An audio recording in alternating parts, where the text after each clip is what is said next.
बिस्मिल्लाहिर्रहमानिर्रहीम। अल्हम्दुलिल्लाह पहली दफ़ा इस्लाम अल कुरैश की तरफ से जो है वो इज्तिमाई कुर्बानी का इंतज़ाम किया गया अल्हम्दुलिल्लाह, जिसमें पहली दफ़ा हमारा साल ही लगा, पहला साल हमारा आया कुर्बानी का। वैसे तो इस्लाम अल कुरैश को 2 साल हो गए अल्हम्दुलिल्लाह, लेकिन पहले साल में हमने कोशिश की कि पब्लिकी इज्तिमाई की दावत नहीं दी जाए। हमने इस्लाम अल कुरैश के मेंबरों से अल्हम्दुलिल्लाह एक तरकीब बनाई और हमने पब्लिकी गोश्त को करने के लिए बिना किसी हिस्सा लिए लोगों से एक बड़ी कुर्बानी का इंतज़ाम किया, जिसमें अल्हम्दुलिल्लाह इस्लाम अल कुरैश 20 बच्चों की कुर्बानी करने जा रही है अल्हम्दुलिल्लाह। कल ईद का तीसरा दिन है।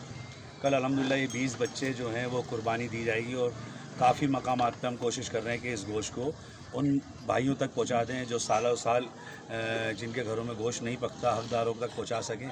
तो इस्लाम अल कुरैश की पूरी काबीना ने अल्हम्दुलिल्लाह मिलकर कल इज्तिमाई कुर्बानी की तरफ जा रहे हैं। तो 20 जानवर पहली कुर्बानी हमारी, जिसमें हम 20 जानवर कुर्बान करने जा रहे हैं अल्हम्दुलिल्लाह। आप दुआ करें कि इस्लाम अल कुरैश पाकिस्तान को अल्लाह तबारक व तआला तरक्की अता फरमाए और हम इसी तरीके कोशिश करेंगे। हमारे जितने भी ऑफ़िस कराची में ऑफ़िस होंगे, हम तमाम ऑफ़िसों के ऊपर अल्हम्दुलिल्लाह इज्तिमाई कुर्बानी का इंतज़ामात करेंगे, जिसमें हमारे जब जाहिर सी बात है हमारे तमाम जगहों पे ऑफ़िस होंगे तो इनको मालूमात होगा कि इलाके में कौन से ऐसे घर हैं जो पूरे साल गोश्त नहीं पका पाते, तो हम उन भाइयों तक उनके घरों तक गोश्त पहुँचाएँ। तो आज अल्हम्दुलिल्लाह अल्लाह तबारक व तआला ने इस्लाम अल कुरैश पाकिस्तान को एक इस चीज़ से नवाजा कि हमने यार सोचे बनी कि हम इज्तिमाई कुर्बानी की तरफ जाएँ। तो इस्लाम अल कुरैश पाकिस्तान 20 बच्चे कुर्बान करने जा रही है अल्हम्दुलिल्लाह। आपका सबका साथ रहा तो अल्हम्दुलिल्लाह एक बड़ा काम करके करेंगे इंशाअल्लाह। इस कौम कुरैश के लिए हमने सब अपने आप को वफ़्त किया हुआ, इंशाअल्लाह बढ़ चढ़ कर हिस्सा लेंगे। इस्लाम अल कुरैश जिंदाबाद, इस्लाम अल कुरैश जिंदाबाद, हाजी सलीम जिंदाबाद, चेयरमैन हाजी अब्दुल सत्तार जिंदाबाद, इस्लाम अल कुरैश जिंदाबाद।